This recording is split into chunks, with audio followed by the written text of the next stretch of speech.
그러면 우리 오늘 하나님께서 주신 말씀 살펴보도록 할 텐데요. 하나님께서 주신 말씀은 열왕기상 18장 17절에서 20절 그리고 19장 1절에서 8절 우리 한번 함께 살펴보도록 하겠습니다. 그러면 열왕기상 18장 17절에서 20절부터 우리 한번 교독하여서 읽도록 하겠습니다. 제가 먼저 읽겠습니다. 엘리야를 볼 때에 아합이 그에게 이르되 이스라엘을 괴롭게 하는 자여 너냐?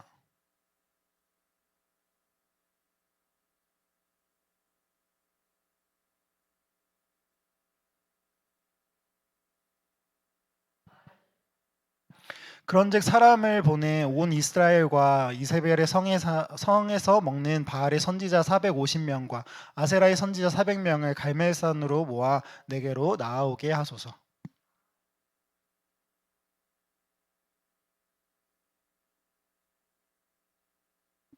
19장.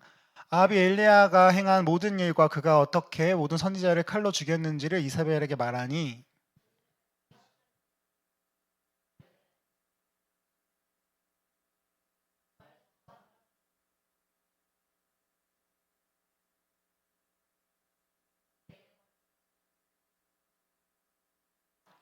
그가 이 형편을 보고 일어나 자기의 생명을 위해 도망하여 유다에 속한 브엘세바에 이르니 자기의 사환을 그곳에 머물게 하고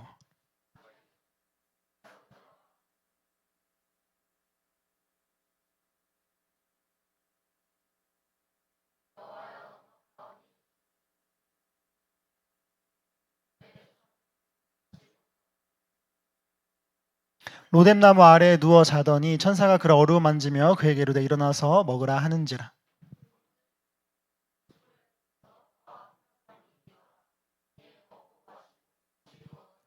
여호와의 천사가 또 다시 와서 어루만지며 이르되 일어나 먹으라 내가 갈 길을 다 가지 못할까 하노라 하는지라. 이에 일어나 먹고 마시고 그 음식물의 힘을 의지하여 40주 40년을 가서 하나님의 산 호렙에 이르니라. 아멘.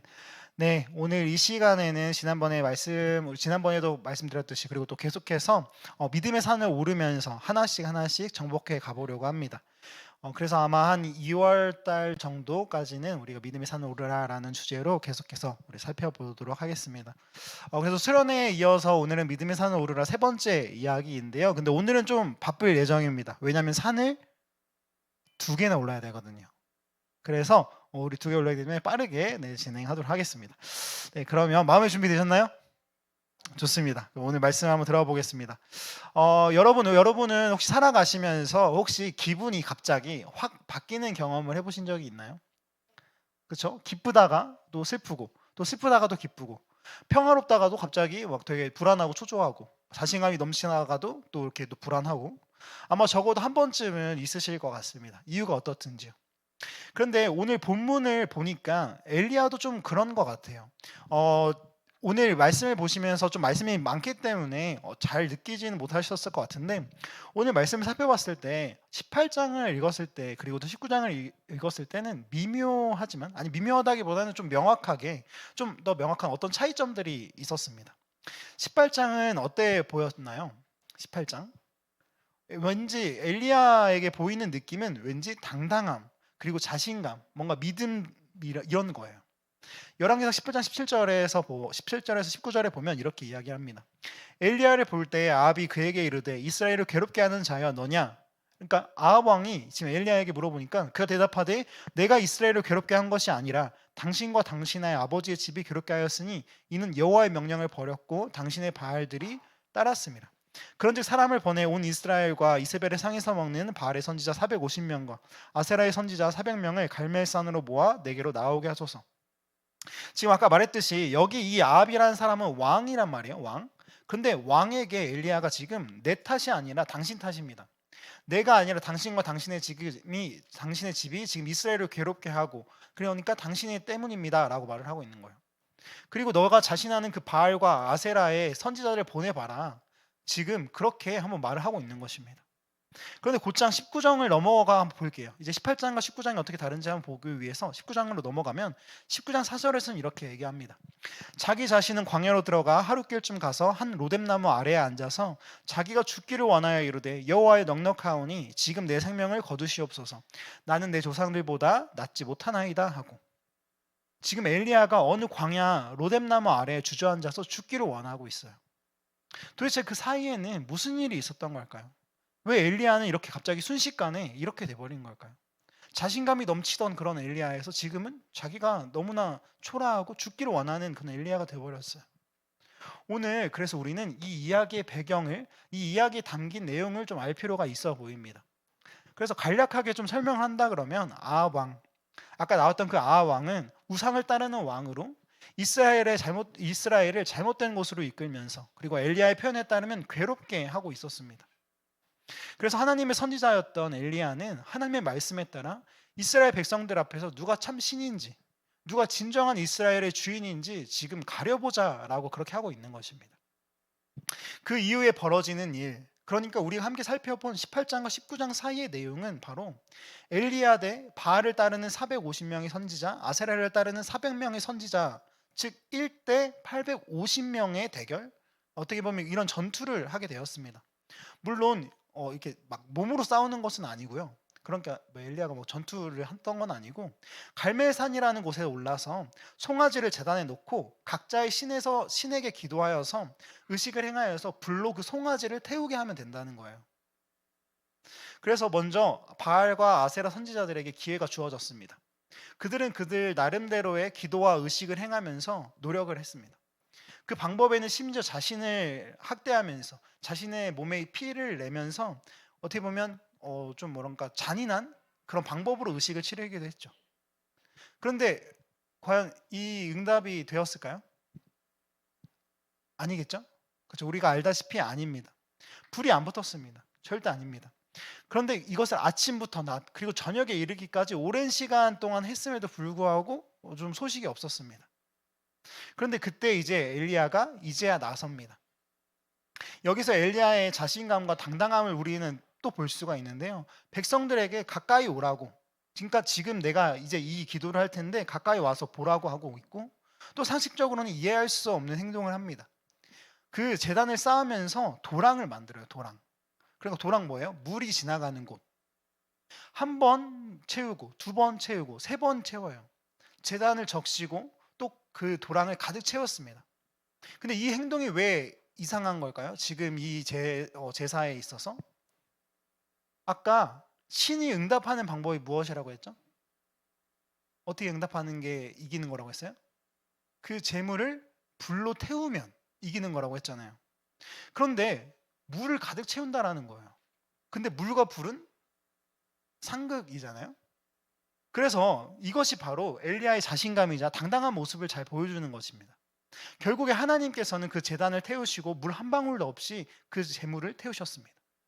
그렇게 이스라엘 백성들은 하나님이 참 신인 것을 알게 되었죠. 그러나 앞서 우리가 이야기했던 대로 엘리야는 곧 어떻게 되었나요? 그 자신감을 모두 잃게 되었습니다. 왜? 19장 앞부분에 바로 그 이유가 나옵니다. 엘리야가 갈멜산에 바알 선지자를 대적하여서 승리한 후에 어떻게 되었냐면, 그들을 엘리야가 죽였다라는 그런 소식을 들은 그 왕비 이세벨은 엘리야에게 이렇게 경고를 하고 협박을 했습니다. 너를 죽여버리겠다고. 엘리야는 바로 이 협박 때문에, 이세벨의 이러한 그런 협박 때문에 도망하고 있는 것입니다. 그렇게 엘리야는 그렇게 도망하면서 3절에 나오듯이 유다에 속한 브엘세바로 갑니다. 브엘세바는 남왕국 유다의 남쪽 끝에 위치한 곳으로 이스라엘의 왕인 아합과 왕비인 이세벨의 손길이 닿지 않는 곳이에요. 그런데 어떻게 보면 엘리야는 그것도 불안했는지 엘리야는 광야로 하루길 더 나아가기까지 합니다. 더 많이 멀리 도망쳤다라는 거예요. 그리고 오늘 읽었던 말씀처럼 로뎀나무 아래에 털썩 주어 앉아서 생명을 거둬주십시오라고 하나님께 기도합니다. 그런데 우리는 여기서 잠깐 생각해 볼 게 있어요. 뭔가 좀 이상한 것 같아요. 엘리야는 왜 도망하고 있었을까요? 흐름을 생각해 봤을 때, 아까 우리가 살펴봤던 말씀을 봤을 때 상식적으로는 맞지 않는 일이라는 거예요. 물론 목숨의 위협을 받았기 때문에, 이세벨이 죽여버린다고 했기 때문에 도망할 수는 있을 것 같지만, 근데 일반 사람이라면, 다른 사람이라면 목숨의 위협 앞에, 고난 앞에 도망갈 수도 있을 것 같지만, 그런데 이 협박을 당한 사람이 누구였냐면 바로 엘리야였다라는 거예요. 당장 앞에서 엘리야는 큰 승리를 거둔 사람이었잖아요. 오직 유일하신 참신 하나님의 이름과 그 능력을 이스라엘 백성들 앞에서 증명한 선지자였고, 그리고 그렇게 이스라엘 백성들과 함께 바알 선지자들을 처단하면서 승기를 잡은 상황이었단 말이에요. 바로 엘리야는 이런 흐름 가운데에서 도망하고 있기 때문에 이상하다라는 말을 하고 있는 것입니다. 450명의 바알 선지자들, 400명의 아세라 선지자들, 그런 앞에서도 당당했던 엘리야가, 오히려 하나님의 능력으로 그들을 이겼던 엘리야가 이미 패배를 안겨준 우상, 그 우상을 섬기는 한 사람이 두려워서 지금 그 사람을 피해서 도망가고 있다라는 거예요. 이런 상황이 우리에게는 쉽게 이해되지 않을 수가 있습니다. 그래서 우리는 오늘 이 시간 그 이유를 한번 생각해 보고자 합니다.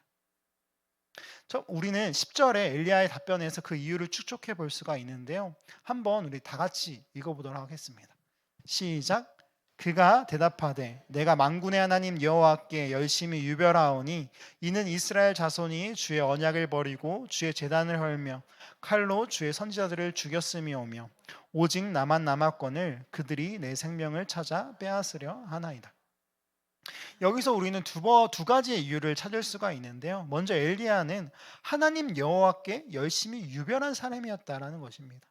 하나님 여호와께 열심히 유별한 사람.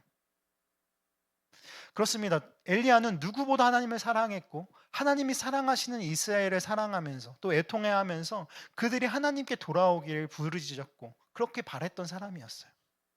그래서 하나님이 자신에게 맡겨준 그 선지자로서의 사명을 충실히 감당하고자 했던 열심히 유별한 사람이 바로 엘리야였습니다.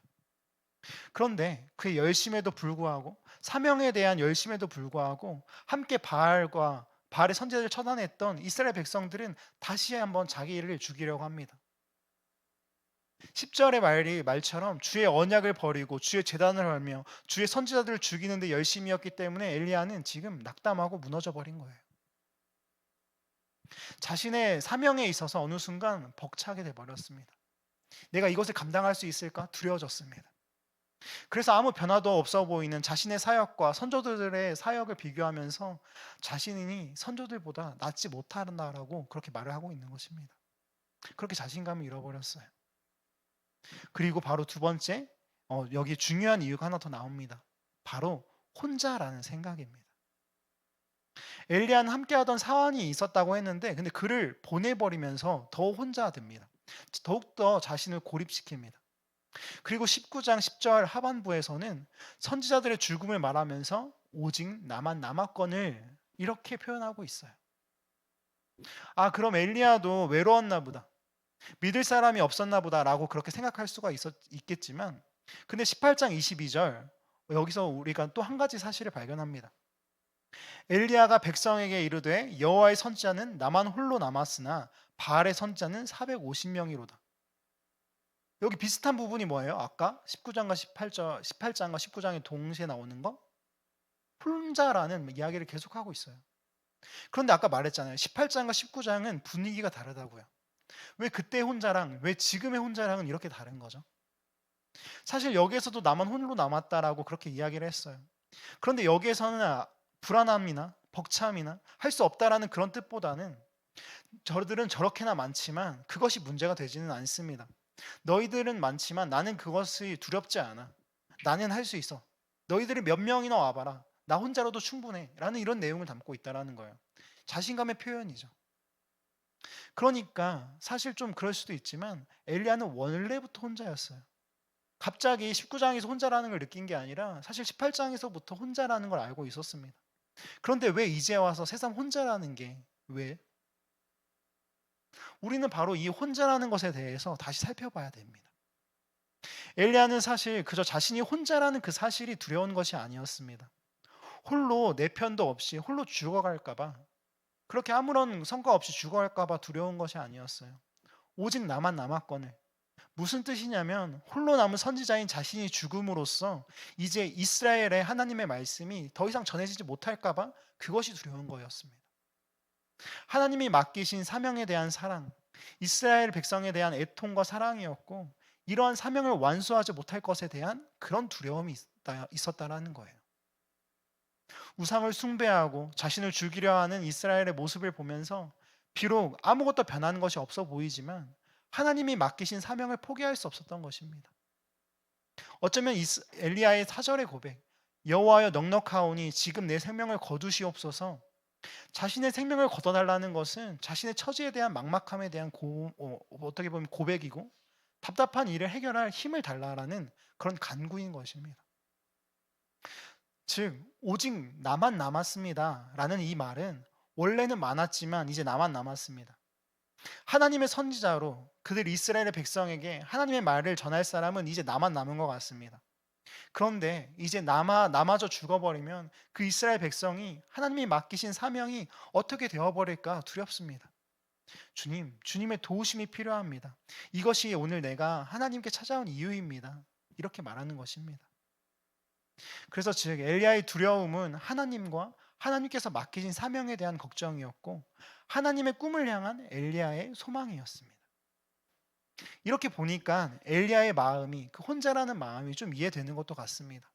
그 두려움이 공감이 되는 것도 같아요. 여러분도 혹시 그런 적이 있으세요? 세상을 살아가면서 또는 어떤 상황 가운데에서 혼자라는 그런 생각을 해보신 적이 있나요? 나는 혼자인 것 같다. 여러분이 떠올렸던, 여러분이 생각했던 혼자는, 느꼈던 혼자는 어떤 것인가요? 뭔가 홀로 적군을 막아내는 그런 영웅? 오늘 18장에 홀로 나아가 참 신이었던 하나님을 보여준 엘리야와 같이 무엇인가 혼자로서의 당당함, 혼자로서 모든 것을 감당할 수 있던 그런 혼자라는 당당함이었나요? 아니면 19장의 엘리야와 같이 외로움, 공허함, 힘듦, 두려움, 이런 것을 느끼는 혼자였나요? 저는 이렇듯이 오늘의 본문을 묵상하면서 보면서 우리도 그런 것 같다라는 생각을 해요. 살아가는 많은 순간들이 가운데 함께 가는, 어떻게 보면 함께 우리가 함께하는 순간들도 있겠지만, 분명히 우리가 살아갈 때 홀로 살아가고 홀로 버텨내고 홀로 나아가야 하는 때가 분명히 있을 거예요. 그때 당연하게도 혼자 막 우울하고 넘어지고 초라하기보다는 혼자서도 100명, 1000명, 10,000명을 감당할 수 있는, 어떤 문제라도 넘어갈 수 있는 그런 존재가 되고 싶은 게 사실 우리 마음이죠. 엘리야가 갈멜산에서 그 수많은 거짓 선지자들을 뒤로하고 진정한 하나님을 보여주었듯이, 그렇게 이 세상 가운데 승리를 얻고 싶은 게, 그렇게 홀로라도 세상을 감당할 수 있는 존재가 되는 게 우리의 마음이에요. 근데 우리는 알아요. 그것이 쉽지 않다라는 걸. 사실 혼자 올 때가 많다라는 거. 혼자라는 사실에 두려울 때가 많다라는 거, 외로울 때가 많다라는 것을 우리는 압니다. 그럼 그럴 때면 우리는 어떻게 하면 좋을까요? 어떻게 하면 좋을까요? 사랑하는 여러분, 그럴 때면 우리 다시 한번 산을 오르기 원합니다. 물론 진짜 우리가 이렇게 산을 등산하자라는 건 아니에요. 무슨 말이냐면, 지친 두려운 엘리야가 19장에서 다시 오르는 산이 하나 있습니다. 갈멜산에 올랐던 엘리야는 이제 그 산에서 내려와서 도망하였지만 다시 한번 어떤 산을 올라요? 열왕기상 19장 8절에 그 산이 나옵니다. 이에 일어나 40주 40야를 가서 하나님의 산 호렙에 이르니라. 하나님의 산 호렙에 이르니라. 여러분, 호렙산이네요. 호렙산. 여기가 어디였죠? 맞습니다. 지난 수련회 가운데 모세가 올랐던 산이에요. 그가 꿈과 소망을 잃고 초라한 가운데에서 홀로 올랐던 산이었지만, 하나님의 놀라운 소명을 받고 다시 한번 일어서게 된 그 산이었고, 또 그 후에 모세가 이스라엘 백성들을 모두 이끌고 나왔을 때, 그렇게 모세가 다시 한번 올라서 함께 이스라엘 백성이 열방을 위한 언약의 백성으로 다시 세워짐을 받은 그 산, 하나님의 임재하심 앞에 하나님을 성실하게 섬기겠다라고 계획을 맺었던 그런 거룩한 곳이었습니다. 그렇게 이 40주 40야를 달려서 바로 이곳을 찾았던 바로 그 엘리야의 마음을 생각해 보게 됩니다. 호렙산으로 오면서 선지자인 모세와 하나님만을 섬기겠다라고 약속한 그 이스라엘을 생각하면서 현재 자신의 상황, 그 비참함과 현재 이스라엘이 하나님을 배반한 그런 상황이 생각났을 겁니다. 하나님이 말씀하셨음에도, 하나님이 보여주셨음에도 여전히 하나님을 외면하고 있는 그 현실 가운데서 다시 한번 그 약속을 생각하는 거예요. 여러분, 하나님이 모르셨을까요? 약속을 하시면서도 이스라엘 백성들과 언약을 맺으시면서도 하나님이 그들이 결국 배반할 것을 알았어요. 그럼에도 불구하고 하나님은 언약을 맺으셨습니다. 당장 그들이 그 호렙산에서 내려가서 시내산에 내려가서 황금 송아지를 만들 것을 알았음에도 하나님께서는 언약을 맺으셨어요. 왜냐하면요. 이유는 다 한 가지입니다. 하나님이 함께 하실 것이기 때문에. 하나님이 그 약속을 지키실 것이고 그리고 지키게 하실 거니까. 모세와 이스라엘의 언약을 받고 계명을 받은 뒤에 황금 송아지로 하나님을 배반했을 때도, 또 엘리야 시대에 이스라엘이 우상들을 섬기고 하나님의 선지자를 죽이려 할 때도, 그리고 또 참신인 예수님이 오셨지만 하나님의 백성이라 이름하는 그들이 예수님을 십자가에 못 박았을 때에도 하나님은 그 약속을 신실히 지키셨습니다. 그리고 그 모든 사실이 우리에게 알려주는 것은 바로 이것입니다. 우리는 결코 혼자가 아니라는 것이요. 혼자 당당할 때도, 혼자 아플 때도, 혼자 자신감으로 나아갈 때도, 혼자 울며 신음할 때도 하나님이 함께 하신다는 것을 우리에게 오늘 알려주고 계신 겁니다. 사랑하는 여러분, 이제 말씀을 맺어보려고 하는데요. 우리 오늘 그리고 또 내일을 살아가면서 어느 날은 갈멜산을 오르면서 참 멋지고 아름다운 나날들을 보낼 수 있을 겁니다. 진짜예요. 그런 멋진 날을 기대해봐요. 혼자일지라도 사실은 하나님과 함께이기에 그 무엇에도 꿀리지 않고 지지 않고 승리를 거두는 나날들이 분명히 있을 겁니다. 그럴 때면 정말 멋지게 산을 오르면서 기뻐하고 환호하고 선포하고 당당히 나아가세요. 그런 날을 기대하세요. 정말요. 그렇게 갈멜산에서 승리를 선포할 날을 기대하세요. 그런데 그러다가 혹여 다시 두려워지고 내가 싫어지고 혼자인 게 무섭고 어느 나무 아래 나만의 굴을 파고 그 속에서 눈물 짓게 되는 날도 있을 수 있지만, 그럴 때면 다시 하나님이 나를 불러주시고 내게 소명을 주시고 약속하셨던 그 산을 올라가 봐요. 하나님의 산, 하나님이 함께 하셨던 그 호렙산. 그렇게 하나님을 기억하면서 사람으로는 혼자일 수 있지만, 사람 주위를 둘러봤을 때는 사람으로서 나 혼자일 수 있지만 하나님과 함께이기에 결코 혼자일 수 없는 그 시간을 우리가 걸어갔으면 좋겠습니다. 그렇게 다시 한번 약속으로 주님과 함께했던 그 시간으로 그 경험으로 한 걸음 한 걸음을 내딛는, 그렇게 내일로 내딛는 모든 우리 청년부 여러분들이 되시기를 축복합니다. 아멘. 그렇게 될 줄 믿습니다. 우리가 그렇게 매일매일을 걸어가며 주님을 찾으면서 나아갔으면 좋겠습니다. 그렇게 되기를 축복합니다. 우리 이 시간에는